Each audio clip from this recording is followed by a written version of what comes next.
Hello, ladies and gentlemen, and welcome to a brief recap on what we did in class today.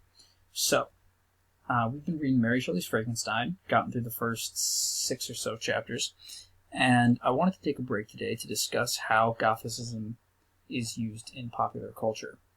I think it's super important that whatever you're learning about is somehow made relevant to you, and what better way to do that than by having you look at one of the most famous music videos and songs of all time, Michael Jackson's Thriller, which may at first not seem like it has anything to do with what we're reading, but as we went over today in class, it actually does.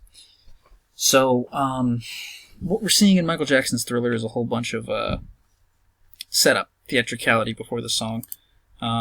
It starts out with a movie in which he is, talking to her, and it's kind of getting romantic, and then suddenly he's like, I'm not like other guys, and she's like, oh, of course not, I love you, that's why you're so special, and then that starts happening, and it's like, what's going on?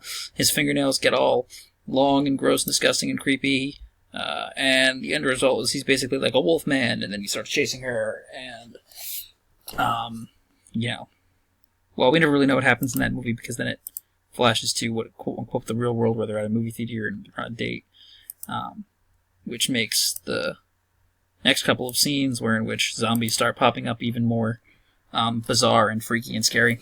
But all of those types of devices, the suspense, the mood setting, the foreshadowing that things are not the way you think they are, and bad stuff might be on the horizon, all of that was kind of invented by Mary Shelley.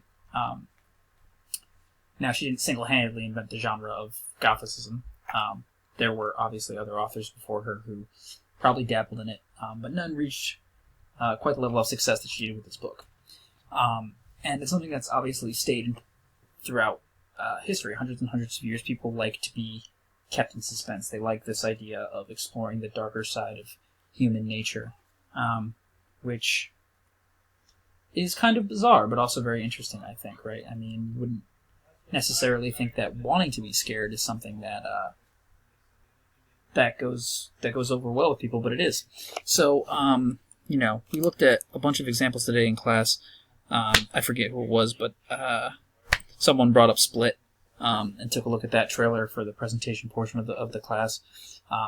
This idea that there's a man who has 23 different personalities, and the concept of the whole movie is that this 24th is a true monster, and he kidnaps people, and there's a great deal of suspense throughout the movie because it's the type of genre that it's supposed to be, right? It has this Gothicism horror type vibe, and it's supposed to keep you on the edge of your seat, and you can see that through a bunch of the other stuff we looked at too. People brought up classic trailers like The Exorcist.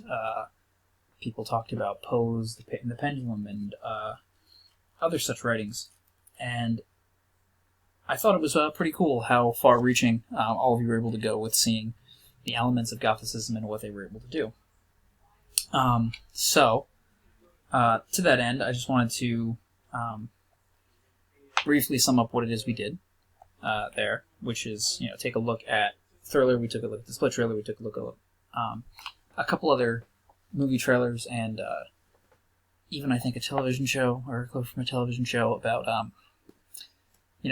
basically Gothicism, scary stuff that was going on. So if you weren't in class, there's a list of that will be uploaded to Google Classroom shortly. But what I want you to do is to kind of reflect deeply on what it is we went over so far, because it's going to help prepare for tomorrow's discussion about the actual text itself. So in Google Classrooms, you will find a little form, and you will answer these 3 questions. What is one thing you learned about Gothicism? What is one question you have about Gothicism? And why do you think Gothicism remains one of the most popular genres of work? There are no wrong answers. I'm just garnering to see your thoughts. I want to see that you pay attention and are considering what we went over seriously.